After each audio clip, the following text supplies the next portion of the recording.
Hello people! Eu trouxe para vocês hoje o vídeo falando sobre a prova de espanhol. Primeiro a gente precisa entender de que a prova de espanhol ela é composta por interpretação e algumas partes também que tem na apostila. Então ela não é só o conteúdo da apostila e ela não é só a interpretação de texto, tá bom? Então tem que saber os dois. Primeiro, na prova a gente tem 40 questões. Além das 40 questões, a gente tem 2 textos. Geralmente é 2. E os 2 textos, eles são bem grandinhos, né? Então, aconselho vocês a ler primeiro o texto, antes de olhar a prova. Ok, vou soltar alguns pontos aqui importantes para vocês estudarem em relação à apostila. O primeiro ponto é a unidade 5. A unidade 5 da apostila, ela fala sobre tipologia textual, né? Eu até marquei aqui, tipologia textual. Ela é muito importante, essa unidade. Então, é muito bom estudar ela. Fala sobre descrição, narração, instrução, predicação, explicação, argumentação, retórica. É bom saber o significado de cada uma delas e entender e diferenciar cada uma delas, porque pode chegar a perguntar na prova. Esse tipo de texto é o quê?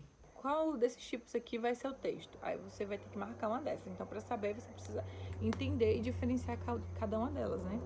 Depois tem a macroestrutura semântica e os seus exemplos, ou seja, você vai ter que ver quais são as macroestruturas, né, que é generalização, conclusão, eu não sei todas assim de cabeça, mas é mais ou menos isso aí, você dá uma pesquisada na apostila, né, e aí as macroestruturas semânticas, e aí você, mesma coisa, você olha, lê quais são, né, decora quais são 5, se eu não me engano, 5 ou 6, não são muitas, depois você vê exemplos de cada uma, né? Na apostila tem também, se eu não me engano. E tenta entender elas, porque pode perguntar que qual dessas aqui é qual dessas frases, ou então qual dessas palavras é um tipo de generalização na frase, alguma coisa assim. Aí você vai, para saber, você precisa entender, tá bom? Outra coisa, relações temporais e lógicas. Todos esses nomes que eu tô dizendo aqui são nomes que eu tirei da apostila, não são nomes que eu tô achando que são não são nomes que eu tô achando que são os nomes do assunto, não. São os nomes que eu tirei diretamente da apostila em cima do assunto. Então, você procurar por esse nome, você vai encontrar. Relações temporales e lógicas. Esse é o nome. Esse aí, eu não me lembro muito bem quais são, só anotei aqui, mas é bom estudar isso aí também. Entendeu? Pode perguntar da mesma maneira. Qual desse aqui é um desse tipo? Então, você precisa entender e saber diferenciar. Tipos de superestrutura, tá bom? Aí você vai ver quais são os tipos de superestrutura e vai saber também a mesma coisa, diferenciar, né? E entender. Sempre bom isso aí. Então, tô dando pontos mais fixos porque são os que mais caem.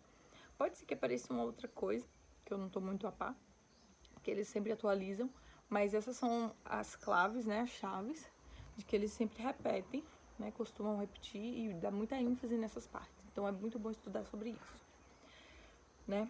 Coerência e coesão é muito importante, né? No caso da coerência e coesão, eu aconselho também a saber como escreve, né? Porque quando eu fiz a prova, pelo menos, eles pediram para eu escrever o nome, né? Foi a única parte que pediu para escrever. Foi o nome ou coerência ou foi coesão, porque botaram o significado, né? Coisa que faz isso, que faz isso, que faz isso. Aí perguntou o que que é. Aí botou um espaço para eu escrever. E eu tinha que saber como se escreve, tá bom? Então, se tem acento, coloca com acento, tá bom? Não coloca sem acento, se tiver com acento, e coloca exatamente da maneira que é, porque o sistema, como é no computador, quando você faz, né, no computador, o sistema só reconhece quando ele é escrito da mesma maneira. Se for no papel, acredito que eles relevem se tá com acento ou se não tá. Mas você tem que escrever a palavrinha da mesma maneira, tá bom? Então, saber o significado de coerência e coesão, né? Entender, pelo menos. Eles não vão pedir para você escrever o significado, eles vão botar o significado e pedir para você falar qual é um e qual é o outro. Então, precisa entender, pelo menos, para você saber diferenciar. E uma outra parte, né, se eu não me engano, não sei se é coesão, se é coerência, que tem referência, elipses e substituição. Muito importante. Eles podem colocar trechos e perguntar assim, essa palavra aqui se refere ao quê? É referência, elipses ou substituição? Então, mesma coisa. Para você saber, você precisa entender e diferenciar. Então, a base da prova é saber entender e diferenciar um do outro, tá bom? O único que você tem que saber o significado mais é esse aí, da coerência e da coesão, né? Porque eles brincam muito com isso, diferença de um para com o outro, tá bom?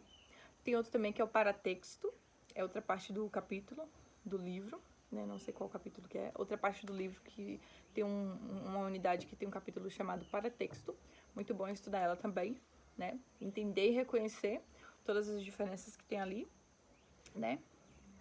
E também, para finalizar, saber sobre o básico, né, gente?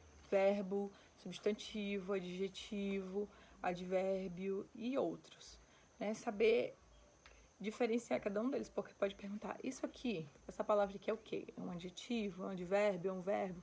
Pode perguntar isso também. Pode parecer simples para uns, mas tem gente que ainda tem dificuldade, entendeu? Então é sempre bom focar nisso. Pelo que eu me lembro, mais ou menos seria isso, tá bom? Espero que vocês deem bem. Basicamente é isso. Estudem bastante a interpretação. E por esse vídeo é só. Até o próximo.